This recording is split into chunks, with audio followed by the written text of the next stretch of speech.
Welcome to the Jill on Money Show. It's Friday, February 16th, and we are here answering your financial questions. If you have one, just go to jillonmoney.com, click the Contact Us button, and we will get your note. All of our content lives on that website. That includes other audio shows, our YouTube show. It includes videos from me on TV. It's all there. So just bookmark the site. It's there when you need it. And then when a question arises, all you need to do is go to the website and click Contact Us. It's just that easy. So let's do some emails today. I like doing these Friday emails. Nice way to end the work week. This is from Bob, who writes, "First of all, I love your show. I listen every single morning. Second, I'm a chicken. I'll never come on the show." That's okay, Bob. That's why we have emails. Okay, Bob's question is, if we contribute only $1,200 a year, will we be able to retire at age 62? We're in our early 30s. Our annual spend is about $90,000 a year. Our assets include $200,000 in a pre-tax retirement account, $100,000 in a Roth. My partner is eligible for a pension, which I did not include in the numbers above. We have a mortgage with $200,000 left. It's got a low interest rate. According to the compound interest calculator, if we invest $200 a month for the next 30 years and let it compound, we should have about $2.1 million in retirement. And that meets our retirement needs. What are your thoughts? I need the Jill and Mark stamp of approval to know if this can work or not. Well, this is great news in a couple of ways. One is that you actually ran the numbers, which I love. And for any of you who want to do something like this, we do have calculators on our website. And of course, there are a ton of resources, usually at the places where you have your investments. I guess the fly in the ointment is just this. First of all, you're really young. You're in your early 30s. And so that annual spend this year of $90,000 a year obviously has to get inflated. Also, you didn't mention whether or not you have kids, want to have kids, whether there are other people you have to take care of. I guess that the aspect of this that is so hard is that when we look and project out for so many years, a million things are going to change in your life. So, Bob, here's what I think. It may be able to work, but I'd love for you to just test this on an annual basis. And then you'll have a lot more security that you are moving forward in the way that is responsible for you and for your family. This is from Mike. My wife and I are 59 and 58, retiring in the next 4 to 5 years, have about $900,000 in my pension. Oh my gosh, $550,000 in my 401k. My wife's 401k is around $25,000. We've got savings of around $200,000 and 2 whole life policies with a combined value of around $100,000. We've been very dissatisfied with the communication from the life insurance company, and we're thinking about pulling that money out and terminating the policies. We'd like to know what's the best investment to put that $100,000 into. Is it the 401k or some other vehicle? We don't want to pay a penalty. We don't want to lose the money. Your thoughts would be greatly appreciated. Okay, the thing that is so hard with life insurance policies is just this. They're quite complicated. So the first thing you want to do is just take that whole life policy statement, call the 800 number, and ask whoever is the representative, what is the tax liability if we were to terminate this policy? The reason I'm asking this question is not because I think that you should stay in the policy, but it is merely to understand the consequence of terminating the policy. Because if you have put in less money than the actual cash value out, then it could be that you owe some tax, and it adds to your income whenever you file your taxes. That's one of the reasons that some policies are really tough because, instead of paying capital gains like you would in an investment account with these permanent life policies, if it's more than the money you put in, it's just plain old ordinary income. So it gets taxed at usually a higher rate. So we want to know, one, what is the tax liability? And if it's not too big a tax liability, you could pull the money out, set aside the money necessary for taxes, And then you could invest it in a brokerage account. I don't think that you would be able to put this in a 401k or an IRA unless this policy is somehow inside of an IRA account, but I doubt it is. So you would just open a brokerage account. And alternatively, one last thing to remember. If you're going to retire in 4 or 5 years and maybe your income's going to go down dramatically, then maybe you wait to pull the money out. You should also inquire with the insurance company, what are the rules that they have around borrowing out of whole life policies? So you got some homework. You're going to get out of this. It's just a question of when and making sure that you understand what the tax consequences would be. This is from Diane. She says, I'm 64. I'll be 65 this year. I am married. I'm still working. I plan to keep working until I'm 67. I have approximately $1.1 million in my retirement account, and this is my first time taking a withdrawal. I need at least $150,000 to pay off a student loan of approximately $28,000. These carry interest rates of 9 to 11%. To open an emergency reserve fund, to buy a new car. My car is 15 years old, needs major repairs. And the rest to renovate my home's exterior and interior. Not major renovations, but needed.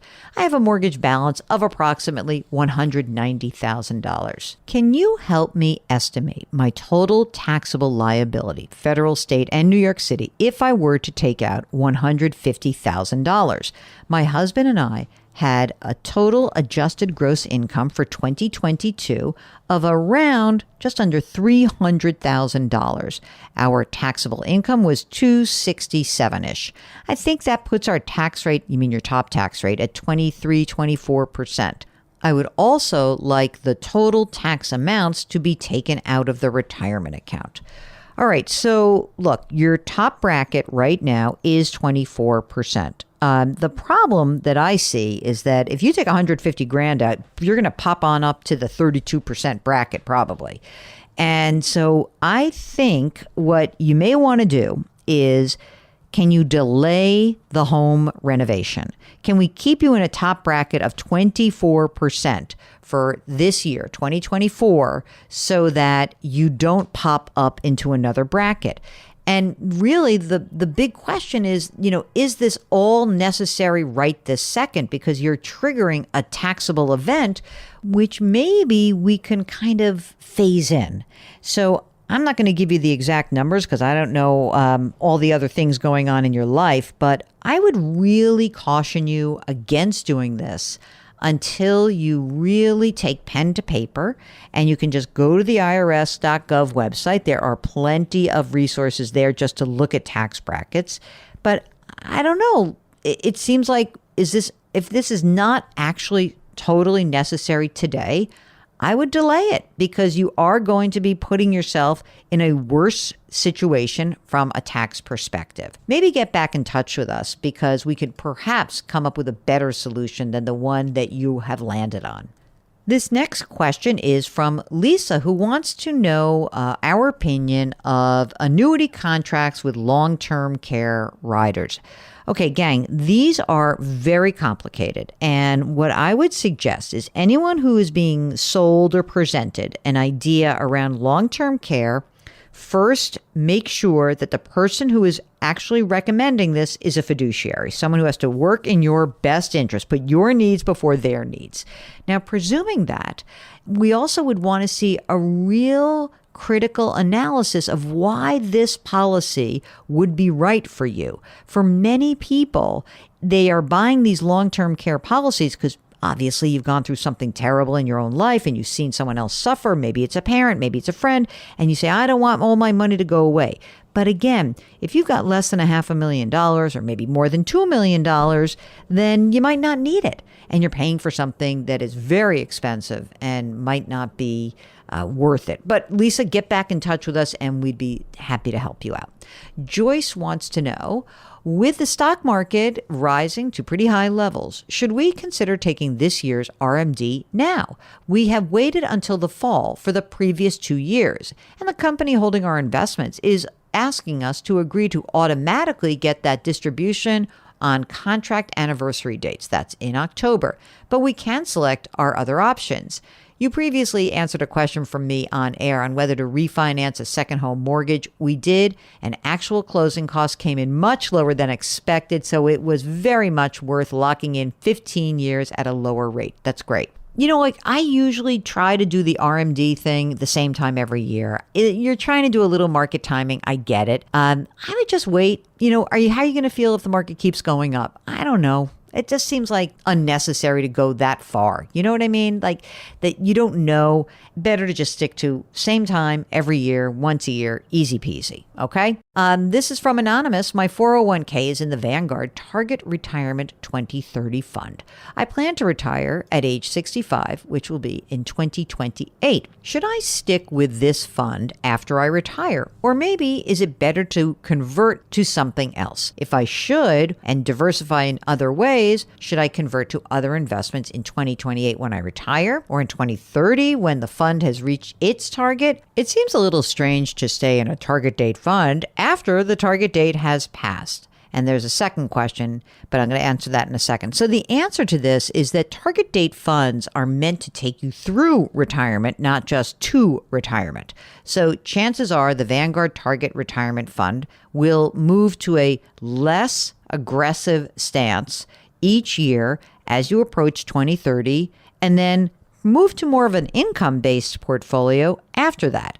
However, this really does depend on anything else that's going on in your life. And I think that we would really need to talk about what else you have invested, other money that you have as income, when you plan to take Social Security, and maybe we could come up with a game plan where you could stay in the target date fund, but maybe we would make a plan where we would say, let's shift it. The follow-up question is really about how do you know the right diversification after retirement? And as you would imagine, the answer is it depends on who you are and what's going on in your life. Retirement is not a magic moment in time. It is really about maybe a shift in you actually no longer making money, but maybe you have a pension. Maybe you have Social Security. Maybe you have rental income. So we might change the diversification and allocation of a portfolio as your needs change. But these are your needs. And the thing that's really important for everyone to remember is that just because you're young or you're older or anything, it doesn't mean that you should have a certain type of portfolio. It is always predicated on what's going on in your life. So I hope that helps. Okay, that is it. That is the program. It's going into a long weekend. Monday's President's Day, and the markets are closed. So I hope you have a good long weekend if you get one. Otherwise, if you're looking for some stuff to do, just go to our website, JillOnMoney.com, click the Contact Us button, and let us know if you want to come on the air.